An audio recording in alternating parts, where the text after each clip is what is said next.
कहानी की शुरुआत जॉनी नाम के एक साधारण मैकेनिक से होती है जो अपनी रोजमर्रा की जिंदगी एक छोटी सी गैराज में काम करते हुए बिताता है। उसकी जिंदगी सीधी सादी थी, जहां ना कोई बड़े सपने थे और ना ही कोई खास उम्मीद। एक दिन उसकी गर्लफ्रेंड बेथ उससे मिलने आती है और उसे ऐसी बात बताती है जिससे जॉनी अंदर से हिल जाता है। बेथ साफ शब्दों में कहती है कि वह अब इस रिश्ते को आगे नहीं बढ़ाना चाहती। उसे अपनी जिंदगी में ऐसा इंसान चाहिए जो उसके साथ पूरी उम्र निभाने का वादा कर सके। लेकिन जॉनी हमेशा इस तरह की जिम्मेदारियों से बचता रहा था। असल में जॉनी को शादी और परिवार बसाने से बहुत डर लगता था। बचपन से ही उसने अपने पिता को नहीं देखा था और उसके दिल में यही बात बैठ गई थी कि उसके पिता ने उसे और उसकी माँ को छोड़ दिया था। यही डर उसके अंदर इतना गहरा हो गया कि वह खुद कभी परिवार बनाने की हिम्मत नहीं जुटा पाया। वहीं दूसरी तरफ बेथ भी अब इंतजार करते करते थक चुकी थी।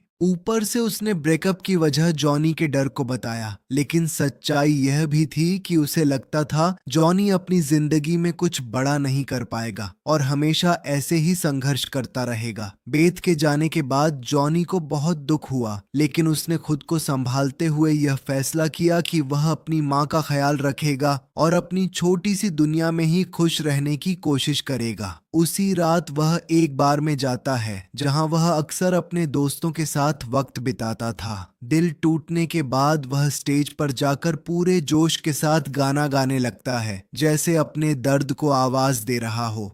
तभी वहां एक रहस्यमयी औरत आती है जिसका ध्यान सीधे जॉनी पर जाता है। गाना खत्म होने के बाद वह औरत उसके पास आती है और अपना नाम प्रूडेंस बताती है। वह बताती है कि वह इंग्लैंड में क्लासविक के ड्यूक की सलाहकार है। फिर वह जॉनी को एक प्लेन टिकट देती है और कहती है कि उसे तुरंत इंग्लैंड जाकर ड्यूक से मिलना चाहिए। सिर्फ इतना ही नहीं, वह एक पुराना जन्म प्रमाण पत्र भी दिखाती है जिससे यह साबित होता है कि जॉनी उसी ड्यूक का असली बेटा है। यह सुनकर जॉनी पूरी तरह हैरान रह जाता है। वह उस कागज को वापस कर देता है और कहता है कि वह उस आदमी से मिलना ही नहीं चाहता जिसने सालों पहले अपने परिवार को छोड़ दिया था। लेकिन यहीं से उसकी जिंदगी का असली मोड़ शुरू होता है। अगली सुबह जॉनी अपनी माँ डॉटी के पास जाता है और सच्चाई जानने की जिद करता है। जब उसकी माँ को समझ आता है कि अब कुछ छुपाना मुमकिन नहीं है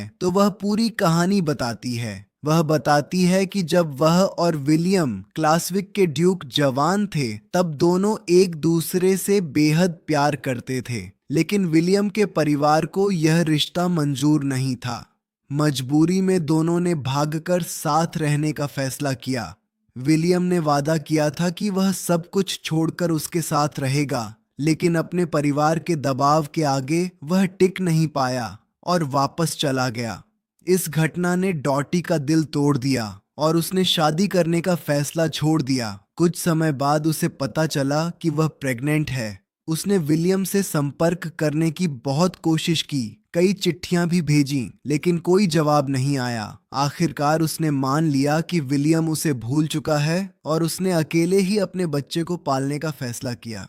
अब वह जॉनी से कहती है कि उसे अपने पिता से मिलना चाहिए ताकि वह सच्चाई को समझ सके। माँ की बात मानकर जॉनी इंग्लैंड पहुंचता है और उस भव्य महल में जाता है जहां ड्यूक रहता है। प्रूडेंस उसका स्वागत करती है और उसे महल का दौरा कराती है। कुछ समय बाद वह उसे ड्यूक के स्टडी रूम में ले जाकर इंतजार करने को कहती है और खास तौर पर मना करती है कि किसी चीज को हाथ न लगाए। लेकिन जैसे ही वह बाहर जाती है, जॉनी उत्सुकता में एक पुरानी तलवार उठा लेता है और उससे खेलना शुरू कर देता है। तभी अचानक विलियम वहां आ जाता है। दोनों एक दूसरे को देखते हैं और यह साफ दिखाई देता है कि दोनों में काफी समानताएं हैं। चेहरा, हाव भाव और यहाँ तक कि बात करने का तरीका भी। जब जॉनी को एहसास होता है कि सामने खड़ा आदमी उसका पिता है तो माहौल गंभीर हो जाता है। वहीं दूसरी तरफ विलियम को लगता है कि जॉनी शायद पैसे मांगने आया है, क्योंकि उसे यह नहीं पता होता कि प्रूडेंस ने उसे बुलाया है। यह बात सुनकर जॉनी को बहुत ठेस पहुंचती है। वह गुस्से में कहता है कि वह सिर्फ अपने उस पिता से मिलने आया था जो सालों पहले उसकी जिंदगी से गायब हो गया था। अपने पिता के ठंडे व्यवहार से वह बहुत निराश हो जाता है और वहां से जाने का फैसला करता है। जाने से पहले विलियम उससे उसकी माँ के बारे में पूछता है। जॉनी बताता है कि उसकी माँ एक सिंगर बनना चाहती थी, लेकिन उसे पालने के लिए उसे अपने सपनों को छोड़ना पड़ा और छोटी मोटी नौकरियां करनी पड़ी। अब जॉनी के दिल में अपने पिता के लिए नाराजगी और भी बढ़ जाती है और वह वहां से निकलने लगता है, लेकिन तभी प्रूडेंस उसे रोकती है और उसे याद दिलाती है कि वह कोई आम इंसान नहीं है। वह एक शाही परिवार का वारिस है और भविष्य में वही क्लासविक का अगला ड्यूक बनेगा। जॉनी ने विलियम के बारे में साफ साफ कह दिया कि वह इस इंसान के साथ बिल्कुल भी रहना नहीं चाहता। यह सुनकर प्रूडेंस ने उससे पूछा कि अगर यहाँ नहीं रहोगे तो फिर जाओगे कहाँ। इस पर जॉनी थोड़ा चिढ़ गया और बोला कि वह किसी होटल में रुक जाएगा। जब वह बाहर निकल रहा था तभी उसकी नजर गैराज में खड़ी एक पुरानी कार पर पड़ी। कार देखने में तो शानदार थी, लेकिन उस पर काफी धूल जमा हुई थी। जॉनी को वह गाड़ी पसंद आ गई, इसलिए उसने खिड़की पर जल्दी से उंगली से लिख दिया कि इसे साफ किया जाए। इसके बाद वह पास के एक बार में चला गया। वहां उसने बार मालिक का एक पुराना म्यूजिक बॉक्स ठीक कर दिया जो काफी समय से खराब पड़ा था। जॉनी को घर छोड़े ज्यादा समय नहीं हुआ था कि प्रूडेंस उसे ढूंढते हुए वहां भी पहुंच गई। उसने जॉनी को बताया कि विलियम चाहता है कि वह एक हफ्ते तक महल में ही रहे, लेकिन जॉनी ने साफ मना कर दिया। तब प्रूडेंस ने एक शर्त रखी। उसने कहा कि दोनों के बीच डार्ट्स का मुकाबला होगा। अगर वह जीत गई तो जॉनी को महल में रुकना पड़ेगा, और अगर जॉनी जीत गया तो वह वापस अमेरिका जा सकता है और उसकी एक इच्छा भी पूरी की जाएगी। जॉनी ने सोचा कि यह तो आसान है और उसने चुनौती स्वीकार कर ली, लेकिन मुकाबला शुरू होते ही साफ हो गया कि प्रूडेंस बहुत माहिर खिलाड़ी है। उसने बड़ी आसानी से मैच जीत लिया। बाद में पता चला कि वह प्रोफेशनल लेवल पर खेल चुकी है। अब शर्त के मुताबिक जॉनी को महल वापस जाना पड़ा। महल पहुंचने के बाद उसे उसका कमरा दिखाया गया। वहीं दूसरी तरफ प्रूडेंस आराम से बैठकर जॉनी की सोशल मीडिया प्रोफाइल देख रही थी। उसी दौरान एनी नाम की एक नौकरानी अंदर आई और उसने प्रूडेंस को जॉनी और उसकी माँ की तस्वीर देखते हुए मुस्कुराते पकड़ लिया। उसने मजाक में कहा कि लगता है तुम्हें यह लड़का पसंद आ गया है, लेकिन प्रूडेंस ने तुरंत बात टाल दी। अगली सुबह जब प्रूडेंस जॉनी के कमरे में पहुंची तो उसने देखा कि जॉनी एक पुराना फोनोग्राफ ठीक कर रहा था जो कई सालों से बंद पड़ा था। इसके बाद वह उसे साइकिल पर घुमाने ले गई ताकि वह पूरे इलाके को अच्छी तरह देख सके। घूमते हुए उसने बताया कि ड्यूक ऑफ क्लासविक के नाम पर करीब 42,000 एकड़ जमीन है जिसमें ज्यादातर खेती होती है। वहाँ एक प्राइवेट चर्च भी है और परिवार के सदस्यों के लिए अलग दफनाने की जगह भी बनी हुई है। प्रूडेंस ने आगे बताया कि विलियम के पिता ने परिवार की बची खुची दौलत भी खर्च कर दी थी और पीछे काफी कर्ज छोड़ गए थे। फिर वह जॉनी को एक फार्म पर लेकर गई जहां उनकी मुलाकात फिंच नाम के एक बुजुर्ग व्यक्ति से हुई। वहां जॉनी की नजर एक पुरानी मशीन पर पड़ी जो करीब 10 सालों से खराब पड़ी थी। जब उसने चुकंदर के ढेर के बारे में पूछा तो फिंच ने बताया कि अब इससे ज्यादा फायदा नहीं होता। उसने यह भी कहा कि विलियम बहुत अच्छे इंसान हैं और उन्होंने कभी भी किसानों से किराया नहीं लिया।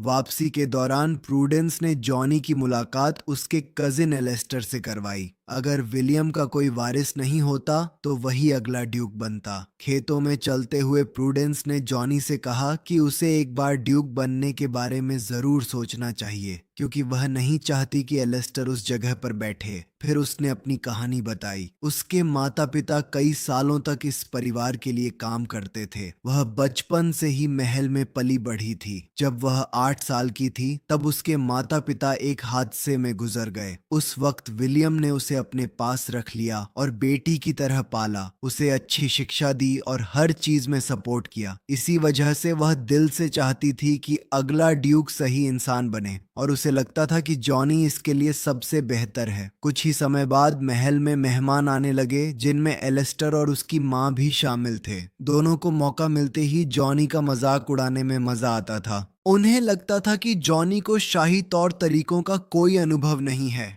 घुड़सवारी के दौरान भी एलेस्टर ने उसे नीचा दिखाने की कोशिश की, लेकिन जॉनी ने बहुत आसानी से घोड़े को संभाल लिया। इतना ही नहीं, उसने एलेस्टर को गिरने से भी बचा लिया जिससे सभी लोग हैरान रह गए। थोड़ी देर बाद जॉनी किचन में नजर आया जहां वह चुकंदर का जूस बना रहा था और स्टाफ को पिला रहा था। एनी ने कहा कि उसे पहले यह बिल्कुल पसंद नहीं था, लेकिन जॉनी के हाथ का स्वाद अलग ही था। जॉनी ने बताया कि चुकंदर सेहत के लिए भी बहुत फायदेमंद होता है। तभी प्रूडेंस वहां पहुंची और सबको काम करते देख मुस्कुरा दी, पर फिर उसे वापस पहनने के लिए कहा गया। इसके बाद उसने खुद भी उस जूस को छककर देखा और उसका स्वाद उसे काफी अच्छा लगा। शाम होते होते जॉनी ड्यूक के महल में होने वाले एक खास डिनर के लिए तैयार हो गया। जब उसकी नज़र प्रूडेंस पर पड़ी, जो बेहद खूबसूरत ड्रेस में सजी हुई थी, तो वह कुछ पल के लिए उसे देखता ही रह गया। डिनर शुरू हुआ, लेकिन पहले ही कोर्स में जॉनी को थोड़ी परेशानी का सामना करना पड़ा। प्लेट में एक अजीब तरह की मछली रखी थी, जिसे देखकर उसका मन उचट गया। तभी एलेस्टर ने मौके का फायदा उठाया और उसका मजाक उड़ाते हुए बोला कि तुम्हें तो शाही तौर तरीकों की बिल्कुल समझ नहीं होगी। उसने ताना मारा कि अगर चाहो तो मैं तुम्हें बाद में सिखा दूंगा, लेकिन जॉनी ने उसकी बातों को नजरअंदाज कर दिया। उसने तुरंत माहौल बदलने के लिए एक मजेदार चुटकुला सुनाया, जिससे वहां बैठे सभी लोग हंस पड़े। इस बात से साफ हो गया कि वह एलेस्टर और उसकी माँ से डरने वाला नहीं है। उनकी हर बात का उसके पास समझदारी भरा जवाब था। डिनर के आखिर में एलेस्टर खड़ा हुआ और बड़े गर्व से खुद को अगला ड्यूक घोषित करने लगा। लेकिन तभी जॉनी भी अपनी कुर्सी से उठ खड़ा हुआ और सबको चौंकाते हुए बोला कि अगला ड्यूक वह खुद बनेगा और अपने पिता की गद्दी संभालेगा। इस घोषणा के साथ ही माहौल एकदम बदल गया। प्रूडेंस के चेहरे पर खुशी साफ झलक रही थी और विलियम भी बेहद खुश दिखाई दे रहा था, क्योंकि वह हमेशा चाहता था कि उसका बेटा ही उसकी जगह ले। इसके बाद विलियम ने सबके सामने यह स्वीकार किया कि जॉनी उसका बेटा है और वही ग्लासविक का अगला ड्यूक होगा। यह सुनते ही एलेस्टर और उसकी मां का गुस्सा फूट पड़ा। बाद में वे विलियम से अलग जाकर बात करने लगे, लेकिन विलियम अपने फैसले पर अडिग रहा। उसने साफ कहा कि जॉनी उसका असली बेटा है और अगर वह ड्यूक बनना चाहता है तो यह उसका हक है। उधर जॉनी और प्रूडेंस अपने दोस्तों के साथ बार में जाकर इस खुशी का जश्न मनाने लगे। उस रात जॉनी को नींद नहीं आई, इसीलिए वह गैराज में जाकर पुरानी कार पर काम करने लगा। थोड़ी देर बाद विलियम भी वहां पहुंच गया और उसने जॉनी से पूछा कि वह ड्यूक क्यों बनना चाहता है। विलियम ने यह भी माना कि जब वह खुद ड्यूक बना था तब उसे भी समझ नहीं था कि वह क्या कर रहा है। बातचीत करते करते दोनों कार ठीक करने लगे और इसी दौरान वे एक दूसरे को बेहतर तरीके से समझने लगे। अगले दिन प्रूडेंस ने जॉनी को डांस सिखाना शुरू किया, क्योंकि एक बड़ा फंक्शन आने वाला था जिसमें इंग्लैंड के कई शाही परिवार शामिल होने वाले थे।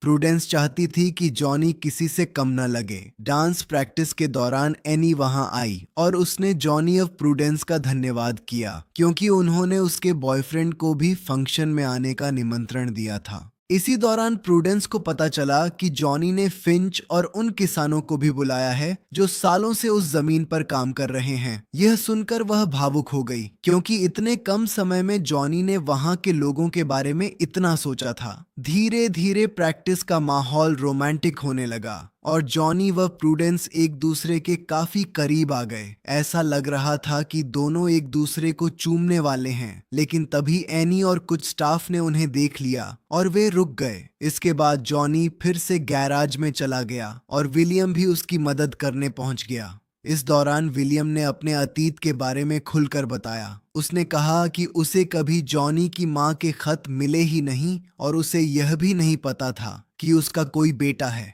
विलियम ने यह भी बताया कि उसने कई बार खत लिखे थे, लेकिन कोई जवाब नहीं मिला। इसलिए उसने मान लिया था कि डॉटी अपनी जिंदगी में आगे बढ़ गई है। तब जॉनी ने बताया कि उसकी मां को भी कोई खत नहीं मिला था। इससे दोनों को समझ में आया कि किसी ने जानबूझकर उन्हें अलग रखा था। फिर जॉनी ने विलियम से इंजन स्टार्ट करने को कहा। जैसे ही चाबी घुमाई गई, पुरानी कार जोरदार आवाज के साथ चालू हो गई। यह देखकर दोनों बेहद खुश हो गए और बच्चों की तरह हंसने लगे। दूसरी ओर एलेस्टर चुपके से विलियम के स्टडी रूम में गया और वहां उसे जॉनी का जन्म प्रमाण पत्र मिल गया। उसे देखकर उसके चेहरे पर एक चालाक मुस्कान आ गई, जैसे वह कोई नई साजिश सोच रहा हो। अगले दिन जॉनी विलियम को उसी कार में ड्राइव पर ले गया। अब कार पूरी तरह साफ और चमकदार हो चुकी थी। दूर खड़े प्रूडेंस और बटलर यह सब देख रहे थे और पिता पुत्र के बीच बढ़ती नजदीकियों से खुश थे। इसके बाद वे फार्म पहुंचे, जहां जॉनी ने पुरानी ग्राइंडिंग मशीन को भी ठीक कर दिया था। अब फिंच और बाकी किसान उस मशीन से ताज़ा जूस बना रहे थे और उससे अच्छी कमाई कर रहे थे। ये सब देखकर विलियम काफी खुश हुआ और उसने तुरंत सभी लोगों को जश्न में शामिल होने के लिए बुलावा भेज दिया। लेकिन जब वह वापस महल पहुंचा तो वहां पहले से ही एलेस्टर और उसकी माँ उसका इंतजार कर रहे थे। तभी उन्होंने एक ऐसा राज खोला जिसने सब कुछ बदल दिया। उन्होंने कहा कि जॉनी का जन्म उस समय हुआ था जब विलियम और डॉटी की शादी खत्म हो चुकी थी। यानी कानून की नजर में जॉनी को नाजायज माना जाएगा और वह ड्यूक बनने का हकदार नहीं है। यह सुनकर विलियम और जॉनी दोनों के होश उड़ गए, जैसे उनके पैरों तले जमीन खिसक गई हो। उस पल किसी के पास कोई जवाब नहीं था। जॉनी अंदर से पूरी तरह टूट चुका था, लेकिन फिर भी उसके चेहरे पर एक सुकून था कि कम से कम उसे अपने पिता के बारे में जानने का मौका मिला। अब उसे वहां रुकने की कोई वजह नजर नहीं आई, इसलिए उसने जाने का फैसला कर लिया। प्रूडेंस उसे बार बार रोकने की कोशिश करती रही, लेकिन जॉनी ने साफ कह दिया कि वह कभी भी इस जगह का हिस्सा था ही नहीं। इतना कहकर वह वहां से चला गया। इसके बाद जॉनी सीधे उस बार में पहुंचा जहां पहले से ही सब लोग इस खबर के बारे में जान चुके थे। माहौल बहुत उदास था। सभी ने तय किया कि अगर जॉनी वहां नहीं होगा तो वह भी उस जश्न में शामिल नहीं होंगे। दूसरी तरफ एनी और मैल का स्टाफ भी यही सोच रहा था, इसलिए उन्होंने भी इवेंट में जाने से मना कर दिया। उधर प्रूडेंस अपने ऑफिस में बैठी जॉनी का बर्थ सर्टिफिकेट फिर से ध्यान से देखने लगी। तभी उसकी नजर एक अहम चीज पर पड़ी। जैसे ही उसे उसकी सच्चाई समझ आई, वह बिना देर किए जॉनी को ढूंढने निकल पड़ी। उसने उसे रोकते हुए कहा कि वह डांस में जरूर आए, सिर्फ उसके लिए। इधर जश्न शुरू होने से पहले विलियम मेहमानों का स्वागत कर रहा था। तभी उसकी नजर डॉटी पर पड़ी जो वहां आ चुकी थी। उसे देखकर उसकी खुशी का ठिकाना नहीं रहा। वह तुरंत उसे अंदर लेकर गया ताकि सबसे मिलवा सके। कुछ ही देर बाद जॉनी भी प्रूडेंस और अपने दोस्तों के साथ वहां पहुंच गया। यह देखकर एलेस्टर और उसकी मां बेहद नाराज हो गए। उन्हें यह बिल्कुल पसंद नहीं आया कि आम लोग शाही समारोह का हिस्सा बने। इसी भीड़ में अचानक जॉनी की नजर अपनी मां पर पड़ी। वह हैरान रह गया क्योंकि उसे इस बारे में कोई जानकारी नहीं थी। तभी डॉटी ने उसे गले लगा लिया और बताया कि विलियम ने उसे पहले ही यहाँ आने के लिए टिकट और निमंत्रण भेज दिया था। इसके बाद विलियम सबके सामने आया और अपने दिल की बात जाहिर की। उसने कहा कि एक हफ्ते के अंदर उसकी जिंदगी पूरी तरह बदल चुकी है। अपने बेटे की वजह से उसे अपनी पुरानी खुशियां फिर से मिल गई हैं और अब उसे लगता है कि वह अपनी खोई हुई जिंदगी को वापस पा सकता है। फिर उसने सबके सामने ऐलान कर दिया कि जॉनी ही उसका असली वारिस है। यह सुनते ही एलेस्टर गुस्से में आ गया और उसने तुरंत इसका विरोध किया। उसने कहा कि जॉनी नाजायज है और वह ड्यूक नहीं बन सकता। तभी प्रूडेंस बीच में आई और उसने सच्चाई सबके सामने रख दी। उसने बताया कि शादी खत्म करने वाले कागजों पर जो विलियम के साइन हैं वह नकली हैं। यह बात आसानी से साबित की जा सकती है क्योंकि विलियम बाएं हाथ से लिखता है और उसका सिग्नेचर बिल्कुल अलग होता है, जिसकी नकल करना लगभग नामुमकिन है। यह सुनकर एलेस्टर घबरा गया और कुछ उल्टा सीधा बोलने लगा, लेकिन विलियम ने सख्त आवाज में उसे वहां से जाने के लिए कह दिया। इसके बाद जॉनी आगे बढ़ा और अपने पिता को गले लगा लिया। माहौल एकदम बदल गया। फिर जॉनी ने अपने भविष्य के प्लान्स के बारे में बताया। उसने कहा कि वह यहाँ के किसानों के साथ मिलकर एक जूस कंपनी शुरू करना चाहता है ताकि सबका फायदा हो सके। कहानी के अंत में जॉनी ने प्रूडेंस को डांस के लिए बुलाया। धीरे धीरे बाकी लोग भी उनके साथ शामिल हो गए और पूरा हॉल खुशी से भर गया। डांस के बाद जॉनी उसे गार्डन में ले गया, जहां उसने अपने दिल की बात कहकर अपने प्यार का इजहार किया। प्रूडेंस ने भी मुस्कुराते हुए हाँ कर दी और दोनों ने एक दूसरे को गले लगा लिया। तो आखिरकार हमारा हीरो न सिर्फ ड्यूक बना, बल्कि उसे अपना प्यार भी मिल गया।